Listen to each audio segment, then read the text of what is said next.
Last विसर्जन है बड़ा वाला, तो दोपहर के बाद से बहुत ज़्यादा क्राउड दिखेगा और पूरे उत्साह उल्लास के साथ लोग इसमें जाते हैं यहाँ पे। तो खैर ये भी एक बड़ा इवेंट है आज मुंबई वालों के लिए ख़ास तौर पे, और मार्केट के लिए भी बड़ा इवेंट होगा, क्योंकि अब बड़े इवेंट से पहले का एक और दिन हमें गुजारना है। तो क्या मूड माहौल है सकता है आज, कैसे आपका दिन गुजरे, इन सब पे बातचीत करते हैं। अनुज गुड मॉर्निंग, क्या लग रहा है आज? बिल्कुल, गुड मॉर्निंग आशीष, गुड मॉर्निंग। गुड मॉर्निंग साहब। देखिए, एक चीज़ जो मार्केट में जो मतलब हर साल होती है, विसर्जन के दिन तेज बारिश। आज सुबह पूरी मुंबई में झमाझम बारिश हो रही थी। पता नहीं शॉर्ट्स हैं या नहीं, मैंने कहा था वैसे कि कुछ शॉर्ट्स अगर आ जाएं तो, लेकिन बहुत तेज़ मुंबई में बारिश आज सुबह सुबह हो रही थी। और एक मतलब सुबह पता चल गया था कि आज बड़ा वाला विसर्जन है यहाँ पर।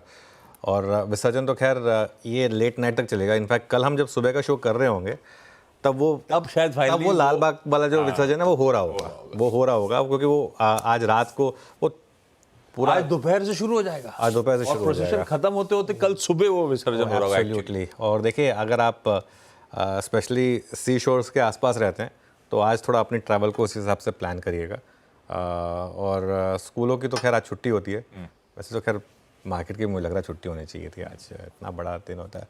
अच्छा, कल ईद भी है तो मतलब आज पूरा मामला फेस्टिव है, तो भाई सबको आज ऑब्वियसली विसर्जन की बधाइयाँ। कल अब ईद को की छुट्टी को लेकर थोड़ा कन्फ्यूजन हुआ था, लेकिन अब आई थिंक फाइनल हो गया कि वो कल है ईद। तो खैर उसकी भी बात करेंगे, लेकिन बहुत ही फेस्टिव इस समय मुंबई में एनवायरनमेंट है। जैसे नीरज कह भी रहते हैं, अगर आप वॉक करेंगे स्ट्रीट पर तो आपको दिखाई देगा। खैर एनीवे, मार्केट में भी फेस्टिवल चल रहा है, अपना खुद का बुल्स का फेस्टिवल चल रहा है। और अब करना क्या है मार्केट में, इस पर आ जाते हैं। देखिए आशीष, मेरा ये मानना है कि अगले 2 दिन के लिए अब आप कोई बड़ी नई पोजीशन ना लें मार्केट में, कोई नई रिस्क पोजीशन ना लें इस मार्केट में अगले 2 दिन के लिए। मैं ये नहीं कह रहा हूँ कि मार्केट को शॉर्ट कर दें या मार्केट में आप कुछ और ट्रेड ले लें। लॉन्ग रहें, अपना ट्रेलिंग स्टॉप लॉस ट्रेल करते रहें और बहुत स्ट्रिक्ट ट्रेलिंग स्टॉप लॉस लगा लें। अब मेरा ये मानना है कि अब अगला बड़ा जो ट्रेड आएगा ना, वो फेड के डिसीजन के बाद आएगा। फेड के डिसीजन से पहले उसको प्रीएम्प्ट करने की ज़रूरत नहीं है। वो प्रीएम्प्ट जो करना था ना, लोगों ने कर लिया है। अब आप ये नहीं कर सकते कि मैं बस आज या कल ट्रेड ले लूँ और मैं फेड के बेसिस पर उस ट्रेड को मुझे भुनाने को मिल जाए। नहीं, वो ट्रेड थी जब निफ्टी आपका 24,750 24,800 पर आया था, जब मैंने एक बात की थी कि फेड की बैठक से पहले मार्केट ऑल टाइम हाई लगा देगा। उसके बाद मार्केट देखेगा कि फेड कह क्या रहा है, और उसके बाद और एक चीज़ जो आप कर सकते हैं, अगले 2 दिन में थोड़ी पार्शियल प्रॉफिट बुकिंग भी करें। देखिए, प्रॉफिट बुकिंग तभी होती है जब मार्केट अच्छा लग रहा होता है। एक बार मार्केट खराब हो जाए तो थोड़ा ना प्रॉफिट बुकिंग हो सकती है, तो थोड़ी प्रॉफिट बुकिंग भी करें। स्पेशली अगर आपने अच्छी एंट्री ले ली है तो थोड़ा सा पैसा घर भी लेकर जाएं। थोड़ा फेस्टिवल का माहौल है, थोड़ा उसको एंजॉय करें। अब गुरुवार को या तो हमारे पास गैप अप होगा या गैप डाउन होगा, 2 में से एक चीज़ होनी है। अब वो हमें पता नहीं है क्योंकि वो डिपेंड करेगा फेड क्या कहता है उसके ऊपर। गैप अप मिले, गैप डाउन मिले, उसके बाद मार्केट आपको एक अच्छा ट्रेड देगा।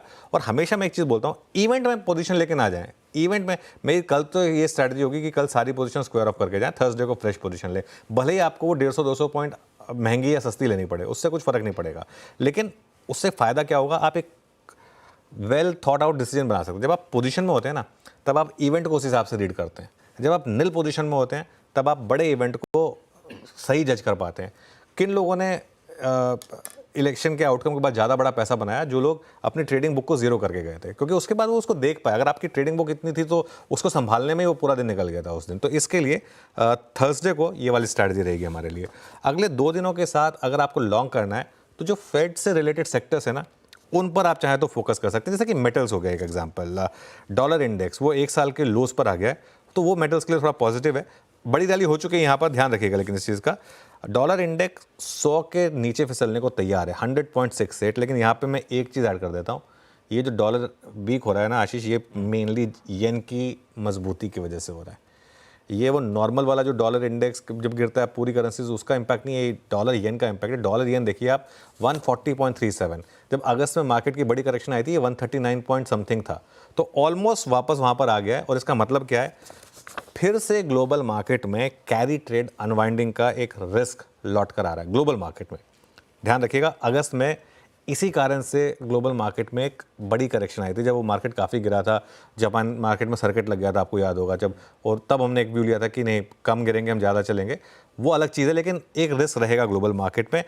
हमारी मार्केट पर इसका इतना इम्पैक्ट नहीं है क्योंकि हमारी मार्केट में कैरी ट्रेड इन्वेस्टमेंट, खासतौर से जापानीज येन की कैरी ट्रेड इन्वेस्टमेंट्स हैं ही नहीं हमारी मार्केट में।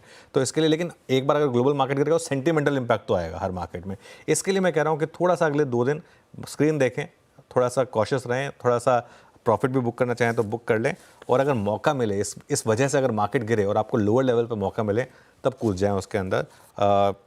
हमारी मार्केट जो है वो चल रही है लोकल पैसे पर, और लोकल पैसा इस समय इतना है जिसको आप शायद काउंट भी नहीं कर सकते, मतलब मैं तो नहीं कर सकता। तो उस हिसाब से मुझे लग रहा है कि सब बढ़िया है।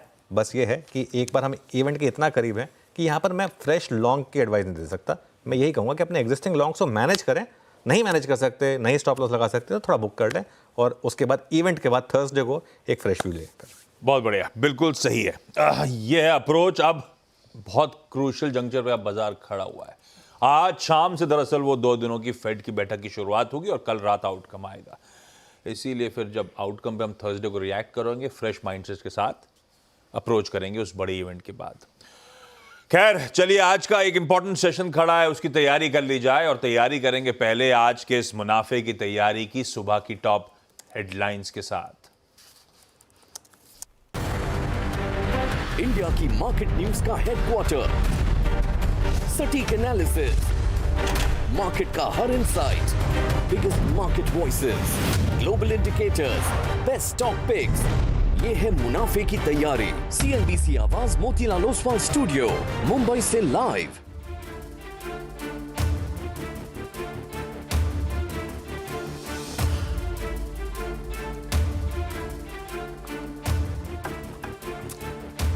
नमस्कार, CNBC आवाज़ मोतीलाल ओसवाल स्टूडियो में आप सभी का स्वागत है। तैयारी करेंगे मुनाफे की तैयारी की हेडलाइंस के साथ।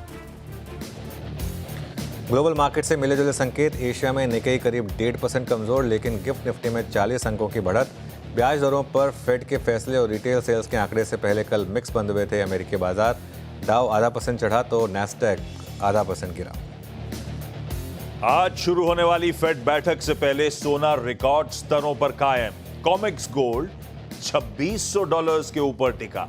उधर कच्चे तेल में भी मजबूती, ब्रेंट $73 के करीब।